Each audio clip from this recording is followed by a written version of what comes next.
how'd you do, my dear? What a lovely surprise, nice to see you here. All the bills have been long overdue, my dear. File them under IOU.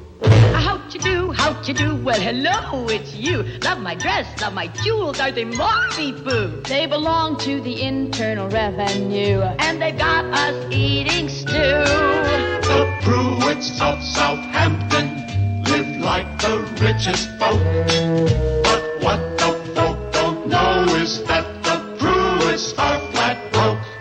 How'd you do, my dear? We are out of champagne and I'm stuck, my dear. Ask the butler to lend you a buck, my dear. How'd you do?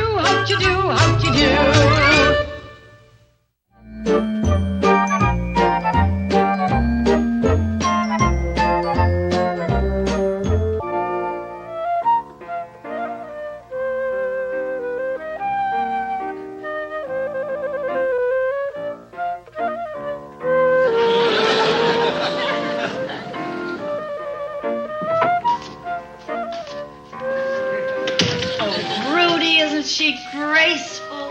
When I was her age, I used to dance like that. Oh, one word about the minuet, and you're really gonna get it. Phyllis, can you let me have $10? I'll pay you back at 4:38. What happens at 4:38? That's when this horse comes in. Oh, if he's counting on me, he'll have to come in by bus. Mother, do you think we'll ever have enough money for me to go back to ballet school? Oh, darling, look at this stack of unpaid bills. In the war on poverty, the Pruitts are just about to run up the white flag. Well, you better put a robe on, you'll catch cold. Guess we can't even afford that. Phyllis, I know I'm just your brother-in-law, and this isn't my house, but would you mind if I made a suggestion that might help your money problems? Rudy, baby, you're moving out. I wish you wouldn't kid around that way. Just because I detest manual labor, you make me feel like I'm a parasite or a sponge or a leech. You're in there someplace. You say one more word and I'll pack my bags. Quick, a clue. What's the word? That's it. Oh, Rudy, I'm kidding. I don't mean it. Now, what's this great idea that's going to solve our financial You problem? really want to hear it? I want to hear it. You're not going to kid around? I'm not going to kid around. All right, sit down. Now, I was thinking, you have this great big mansion, 68 rows, right? Why not take in boarders? Oh, I can see it now. Huge neon sign out in front. Mother Pruitt's Drive-In Flop House. Let a millionaire tuck you in every night. Phyllis, figure it out. 68 rooms, say 50 bedrooms, $10 a night. That's $500 a night. You'd be cleaning up. Sure, I'd be cleaning up floors, bedrooms, sheets. I'd become the darling of the pail and mop set. Excuse me, Mrs. Pruitt. Mr. Crump, the repairman, fixed your blender, and he's waiting in the kitchen to be paid. Well, I hope he brought a sleeping bag. Say, that would make the repairman your first boarder. I still think it's a good idea. Oh, sure. Then we could take in the mailman, the milkman, the paper boy. We might even set a trap for the garbage man. What shall I tell Mr. Crump? You're not a good enough liar. I'll tell you. Mr. Crump, I'm so glad you were able to fix my food blender. What was wrong with it? Indigestion? No, somehow you got a short in your rheostat right in here. Oh, well, that figures. We're short of everything. It isn't that funny. No, it really is. You know, that's one thing I love about you millionaires, Mrs. Pruitt. You're always kidding around. Say, would you tell me something personal? My hair is not glued on. No, but what I want to know is it really so tough to make $1 million? Oh, hoo-ha. It isn't easy. I had to give up something that had become very close to me. What was that? Poverty. Boy, the way my business is going, if I don't pick up some new customers pretty soon, I'm going to have to fire myself and get on the unemployment line. Oh, you shouldn't feel... Oh, excuse me, Mr. Crump. Something has come up in the library. In the library? How do you know? I saw it in my crystal ball.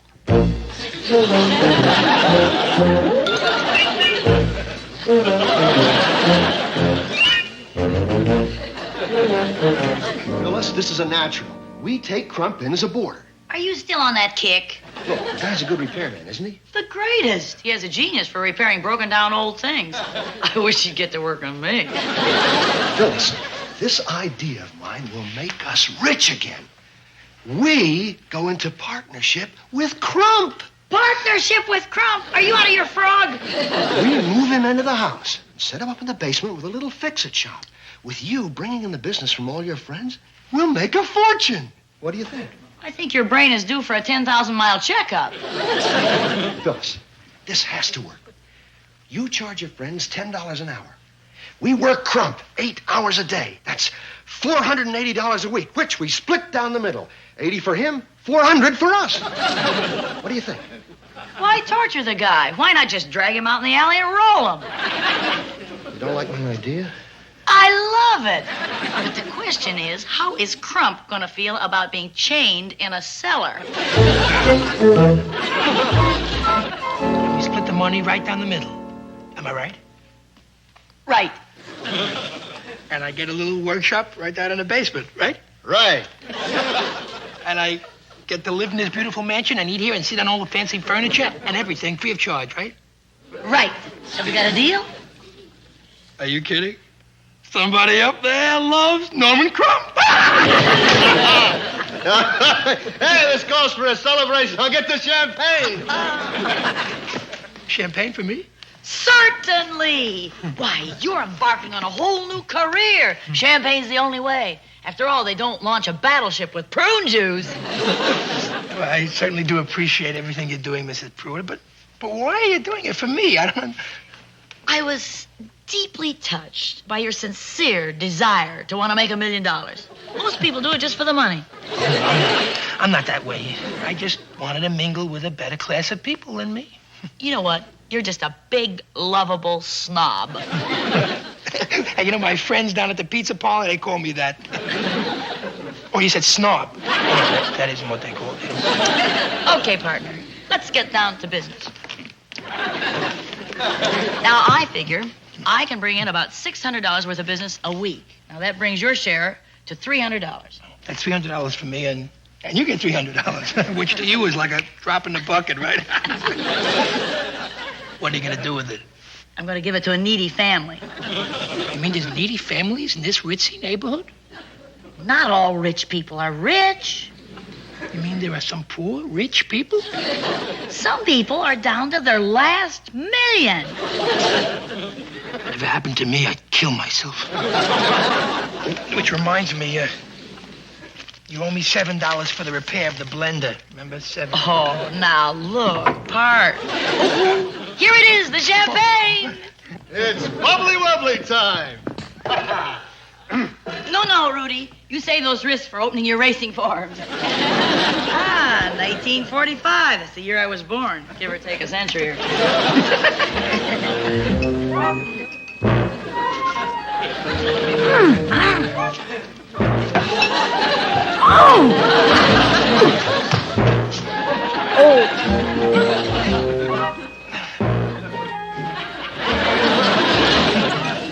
You need a little help? No, I've got it. Oh, I'm sorry, Mr. Crump. That's one of the hazards of being a millionaire. Gee, I'm lucky it wasn't prune juice, huh? That's right, Rebecca. Mr. Crump charges $10 an hour. Oh, but he's worth it. He's the Picasso of the monkey wrench. Yes? You say your toaster won't pop up? Oh, honey, when he gets through with it, you'll be shooting your toast down with a shotgun. Swell. I'll have him pick it up at 2:15. Of course he can fix your clogged-up bathtub, Judy. I'll send him right over. What? You're in your tub now? Well, I'll just tell Mr. Crump to knock before he comes in. Papa, I've been working down here 14 hours a day in the Pruitt basement. Papa, it is necessary for me to work those many hours. I have to put those many hours. That's the first rule of becoming a millionaire. Edison never slept. Did you know that? That Edison never slept? Yes, I'll call you later. Okay, Papa. Bye. Good evening, sir. Dinner is served, sir. Dinner? What happened to lunch? You slept through it. When I brought it down, you were dozing on your bench. Oh, that's all right. Edison never ate much either. Did you know that? Did you know that Edison never ate much? I've heard rumors. That's how he became a millionaire. While other people were eating, he was working 20 hours a day, every day. I guess that was before unions. Yes, sir.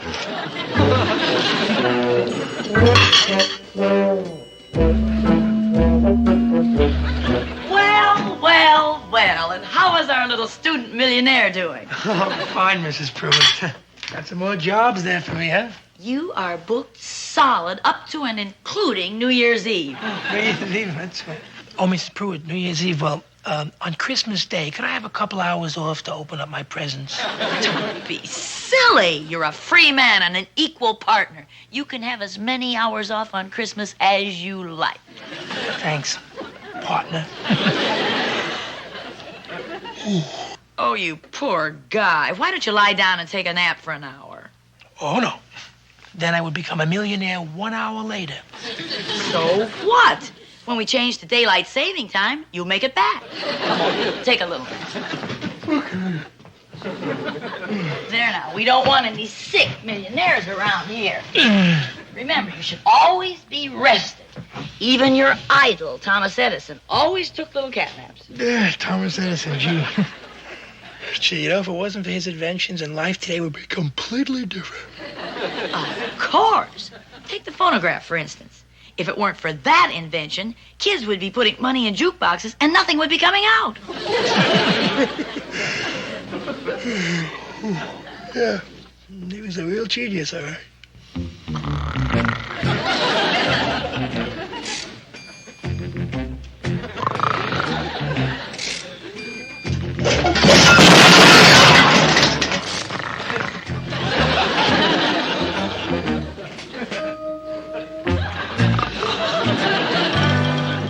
Yes, I'll take that yacht. Oh, no, don't wrap it. I'll sail it home. Oh, yes, you can put my polo ponies on the yacht. And those girls in the bikini. Oh, no, not that one. That's Mrs. Pruitt. Oh, hello, Mr. Pruitt. Crump, I'm disappointed in you. Goofing off on the job. Well, I did sleep a whole 8 minutes. While you were sleeping, production was falling off. Look at this. Dillingham vacuum cleaner, 1 day overdue. The Benson toaster, still untouched. The Wentworth waffle iron. Gathering dust. What's happening, Crump? Are you losing your thirst for money? No, honest, I'm still thirsty. Crump, you gotta realize this is a group effort. I told you when you joined our team, becoming a millionaire would be tough. A lot of hard work. Plenty of sleepless nights. I told you that I was gonna drive you hard. 3 times when you'd hate me. And if you could stand the gaff and forge ahead, I'd lift you out of the yellow pages into the blue book. What do you say, Crump? When you walk down Fifth Avenue, do you want people to say, "There goes Crump the millionaire," or "There goes Crump the chump"? Crump the millionaire. That's my tiger. Now I want you to play the game hard. I want you to take that ball, run your heart out, and cross that goal line, take it straight to the Rose Bowl. The Rose Bowl! Yeah. Gee, even Edison never made it to the Rose Bowl, huh? Remember, Crump, it's work. Now you make that first million, right? Don't worry, Mr. Pruitt. I may never sleep again. Good job. Believe me, Harriet, when Crump gets through fixing your lawnmower, your grass is going to wind up with a crew cut. Yes, I'm sure he can fix your cuckoo clock, too. He'll make that clock so accurate you'll swear the cuckoo is wearing a wristwatch. And he only charges $10 an hour. Of course, if your cuckoo needs surgery, could run a little more. Okay, I'll have him pick him up. Bye. Phyllis, we're finally on our way. Just got a wonderful lead, a chance to win a city contract. Hold it. Crump's working hard enough. I do not want him working as a street cleaner on the side. Phyllis, listen. A friend of mine at City Hall has just tipped me off that the city is looking for a company to handle all the library maintenance work. Gee, I don't know whether Crump can do all that work. If he gets any more pooped, he'll pop. Phyllis, you gotta think big. from libraries, we'll expand our repair work to schools, post offices, hospitals. We'll build an empire on 2 nuts and a screwdriver. If our galley slave doesn't collapse, look at the work that poor guy's got piled up. He couldn't catch up if he got help from the Peace Corps. Yeah. Well, look, if things get too rough for Crump, hire somebody to help him. I'm not waiting. He's getting help right now. Hi, Crumpy. I wish you wouldn't do that. I'm a rotten outfield. Sorry, Mrs. Pruitt. I was just taking one of my Edison catnaps. Could have been worse. It could have been a television set. Crump, there is just too much work here for one man. You've got to let me help you. Oh, no, Mrs. Pruitt. I just won't have a rich society lady like you dirtying hands working around here. I know what you're really thinking. You don't want me to louse things up for you. I just thought it. You said it. Crump, you're wearing yourself out. You've got to let me help you. Why? Mrs. Edison didn't help Mr. Edison. Oh, no? Who do you think stood beside him in his workshop day and night, nagging him to invent things? No, Mrs. Pruitt. If I'm going to learn to be a millionaire, then I'm going to have to do it on my own. Okay, suit yourself, make your million, but it's a shame to see it all go for flowers.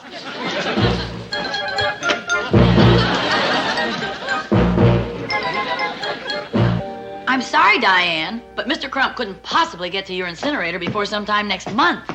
Now, in the meantime, why can't you burn your trash in the barbecue? Of course not while you're making hamburgers, silly. I'll speak to him and see how soon he can squeeze you in. Incidentally, Diane, haven't you put on a little weight?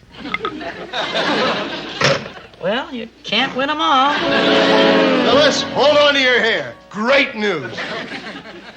I have just gotten Crump a repair job at the Oak Street City Library. Oh, forget it. He's going to be tied up here for days. No, if he makes good on this job, then we get the city contract for all the library repair work. But we just turned down Diane Whitney's trash. Angel Casey has to do this job. It's a simple job. It's just a broken wheel on a sliding ladder.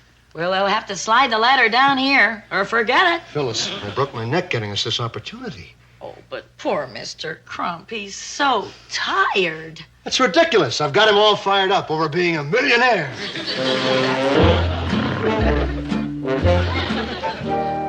You might have him all fired up, but it looks like somebody blew out the pilot light. Let's wake him up. Rudy, you wake him up and I'll tear out all the center pages from your girly magazines. Phyllis, we can't pass up the chance to win that city contract. Now, let's wake him up. Okay, let me do it. Oh, fix that toaster. Pound that nail. Oh. Phyllis, I'm all thumbs, and somebody has to fix that library ladder. Somebody will, Rudy. Somebody will.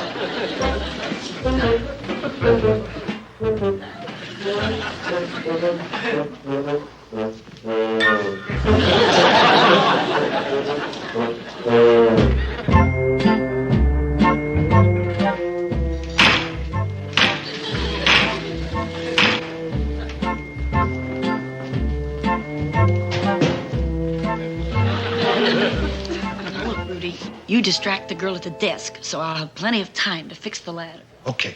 Now, remember, there's a Miss Perkins here who has to like what you are doing if we're going to get that contract, okay? I'll try to do my part. That's what I like about you, Rudy. You live with danger. I'm from Crump Maintenance. We're here to fix that broken ladder. Oh, yes. It's right over there, sir. The name is Miss Sir. Oh? Oh, I'm sorry. You shouldn't be. People make the same mistake when I'm wearing a dress.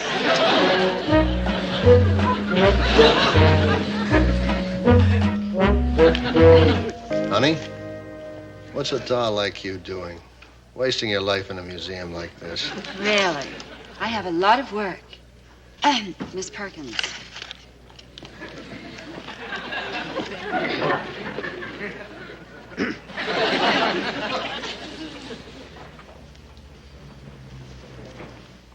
That was our head librarian, and she can be very tough. What time is your coffee break? There's a swinging little bar over by the ocean.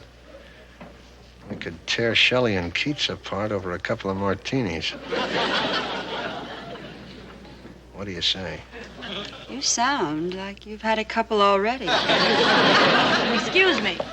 I've got to get up there and fix a loose wheel. Please keep it down. Sorry. The Eagle's Revenge. I read that.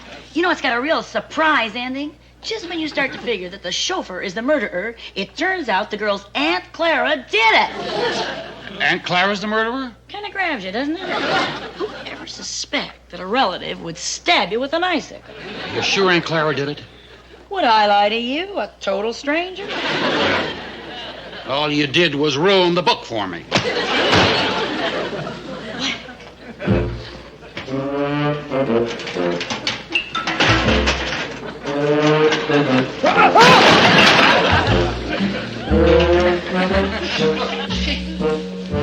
Where'd you come from? Originally, Philadelphia. I'm sorry, boy. I've got work to do. Phyllis, can't you be more careful? Do you want Perkins to come back here and kill the whole deal? I'm trying, Rudy. I'm trying. I've got the hard part. You're really working, aren't you? You know, the minute I saw you, I said to myself, that girl ought to be in the movies. I think you'd look great in a bikini. But I'm not much of a swimmer. So we can float. The important thing is we'll be together.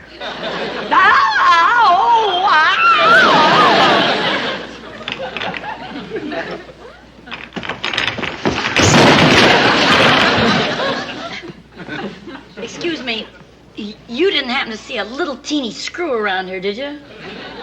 No, but there's a loose screw around here.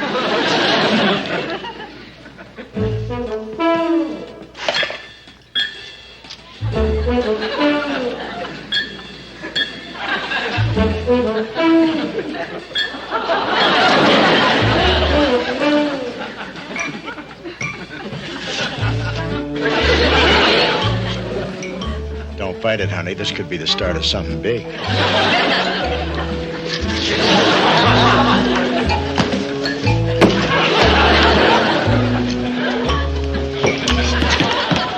I've heard of men drinking themselves under the table, but reading? Well, she starts out playing footsies and winds up playing headsies. It's just like a woman. Yeah, you can say that again, fella.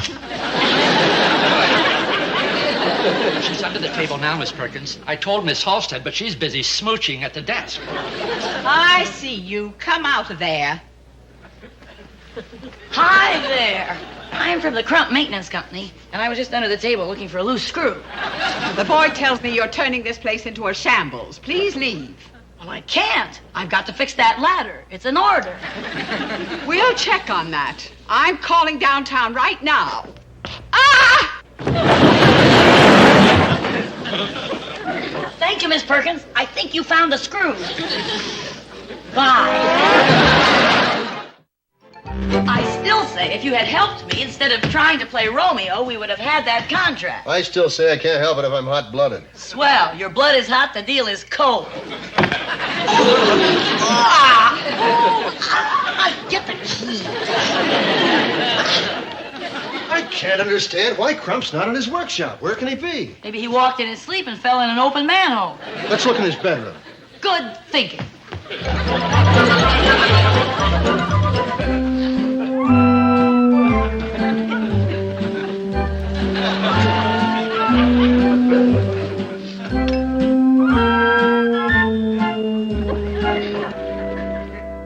Is the wine to your taste, sir? Perfect, Sturgis, perfect. I commend you on your temperature.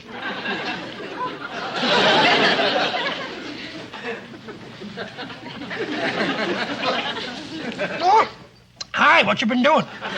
Nothing much. Just killing time at the library. Crump, what are you doing in bed so early? You should be out in your workshop making that first million. Well, you know, I got to thinking about that. And you know, I'm pretty stupid. I mean, here I am living in a big rich house being served dinner in bed by a butler. So why should I work? I'm already living like a millionaire. Well, we better get down to the workshop. Somebody's got to work around here. Lucky dog.